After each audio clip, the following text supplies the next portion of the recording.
So, hey guys. So, excuse me if I sound a little bit hoarse and nasally. I'm just getting over the flu, actually. So, I've been toying with the idea of making this video for some time now. I mean, honestly, if those of you that have been following me have seen some of my videos that I used to film these real talk videos a year or so ago, and then I stopped because I just wasn't certain, where to take it with, really how to have that be a part of my platform. But I was recently speaking at a panel on a women's empowerment brunch in Brooklyn. That was a couple of weeks ago. And one of the topics that came up during this panel discussion was kind of, as panelists, we were asked the question, like, what are our concerns, or what are some things that we hope for future generations? And then I thought to myself, well, one of the things that I feel like is, this is actually kind of hard to talk. I don't know why. It's not hard, but it is hard, if that even makes sense. So one of the things that came up was about how social media influences so many kids in a way that obviously social media didn't really exist when I was growing up. There was AOL Instant Messenger, there was Black Planet, there were these like MySpace, there were these things like that, but they weren't what it is today.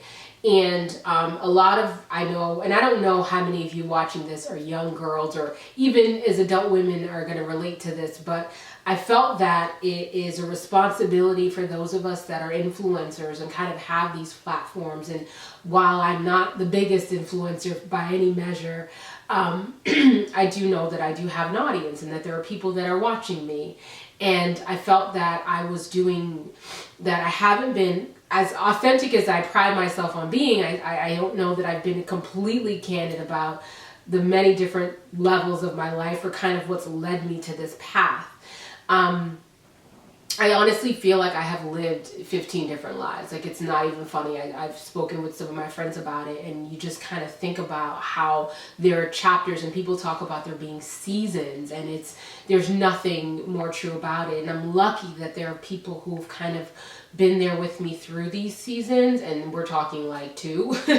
But I'm really fortunate in that, because there were seasons in my life that certainly don't reflect kind of what my life is today.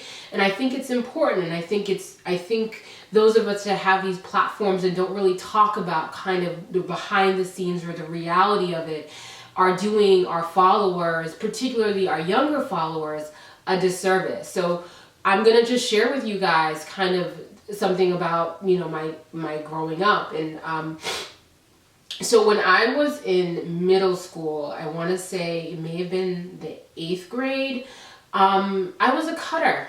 So it went into high school. I think I stopped when I was about 15 or 16.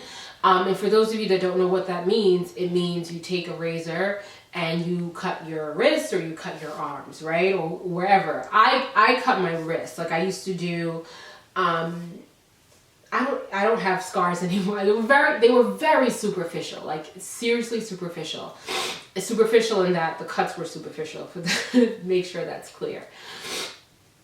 And I'll just say that I don't know why. I mean, I can say why, actually. Backtrack. So I hated myself. That's the point blank period. I absolutely found no value in myself, and the fact that I didn't value myself, it really reflected and affected all of my relationships, particularly with my girlfriends. I mean, and I've spoken candidly about how I never had a boyfriend growing up, and I never really felt like there were boys liked me, all that stuff that kind of validates young girls, which is silly. That shouldn't be what validates you. I didn't have that, and I didn't have a particularly close relationship with my siblings, and so my friendships with my girlfriends were the world to me. Like, it began and ended with how they felt about me. And because I didn't feel great about me, I was always looking at them to questioning and my worth, my value. I really took, like, whatever sense of value I had about myself, it rested on the shoulders of these girlfriends. And that's a huge weight for kids, you know, like friends, especially adolescents, like they're assholes by nature. Like they're just selfish by nature. Their brains are still forming. So it's a weight that most kids can't really handle. And so I was extremely heavy as a person to carry, as a person to befriend at that time. And so whenever there'd be like a discord or disagreement or anything that upset me with these relationships, I would cut myself. And it wasn't just them. I mean, obviously it had to do with certainly any kind of disagreements or challenges I had even within my family.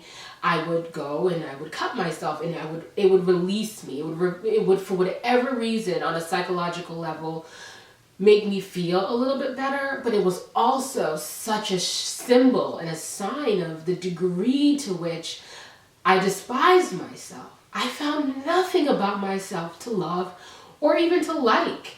And, you know, there's no way to be in the world. There's no way to be a happy person in the world, to invite good things in the world if where it begins within yourself, it's not solid. Do you get what I mean?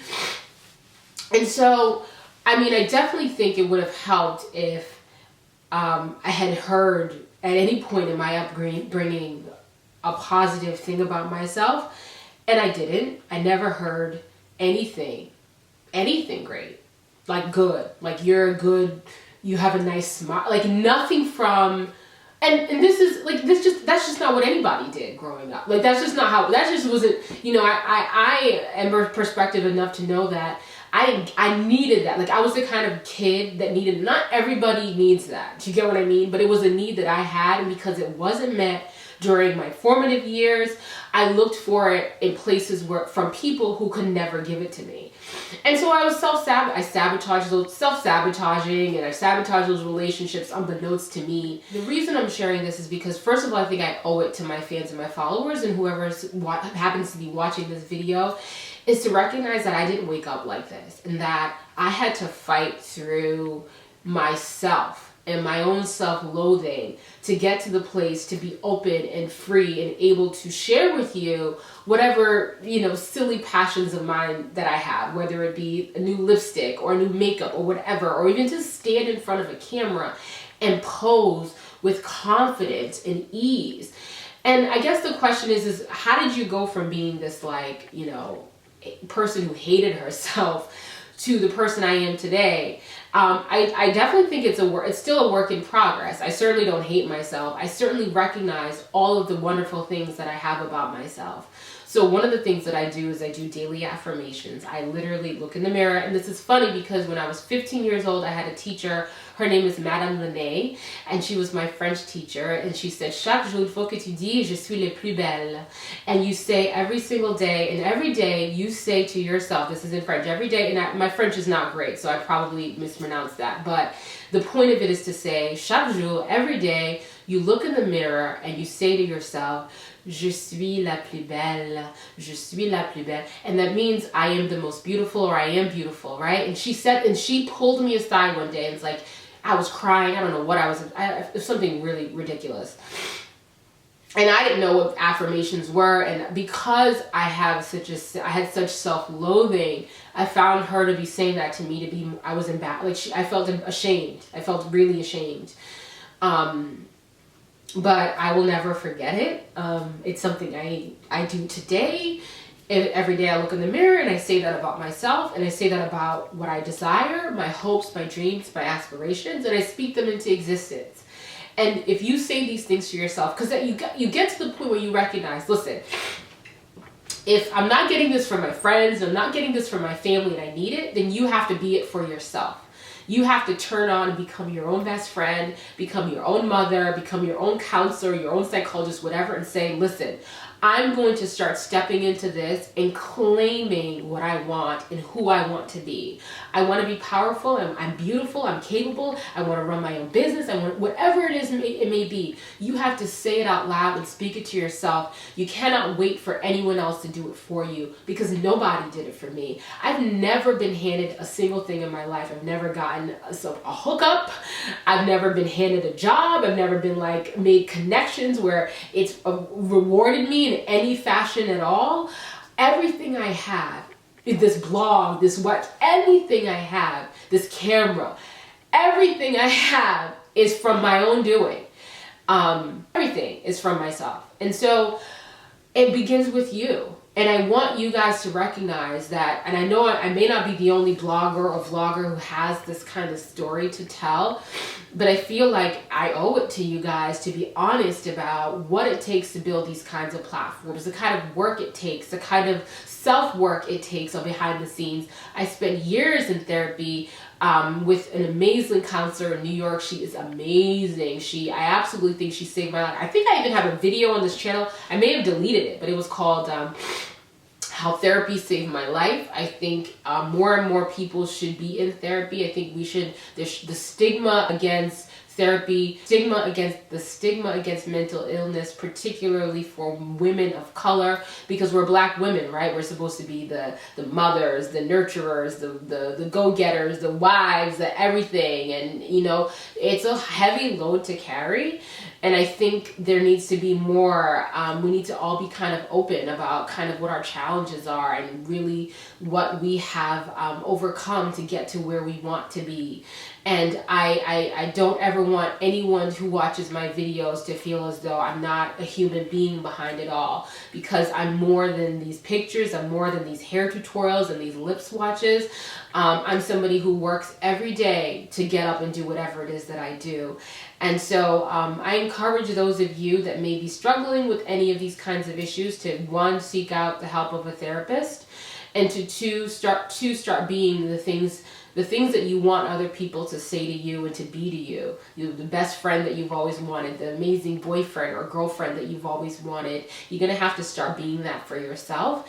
And when you start recognizing those things for yourself, it sort of releases an energy to the world, and the kinds of people that you want, the kinds of people that jive with you will come into your life, and they will just help prop you up even further.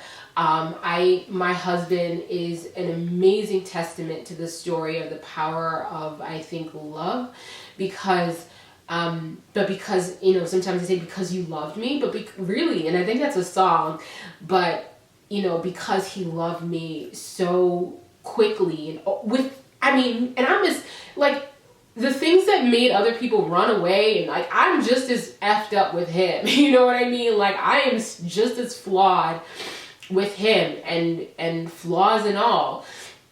Every kind of crazy that I've shown him, he has loved me. And I think for me, that has shown me that there's something worth loving, and it has given me a sense of like standards in terms of all of my relationships, from the people I work with, from my friendships, girlfriends, whomever. Like, I have a high standard and a high expectation.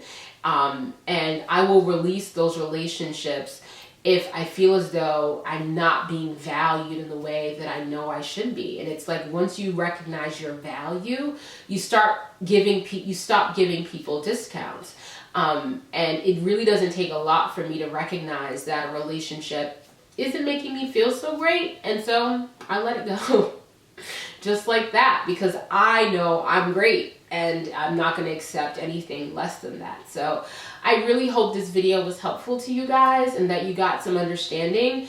Obviously, hating yourself is nothing that you should be proud of. But I do think people need to recognize that it's a problem that some people have, and you can get through it, and with the right help and the support. But ultimately, it's really about being your own best friend. So anyway, thank you so much for watching, and I'd love to hear your thoughts in the comment section about some things that maybe you've struggled with. And if you guys want me to continue to do these kinds of videos, obviously the feedback You can email me, the comments here, sharing this video, subscribing to the channel, all of that stuff lets me know kind of if this is something that I should continue with. So anyway, thank you so much for watching, and I'll see you soon. Bye-bye.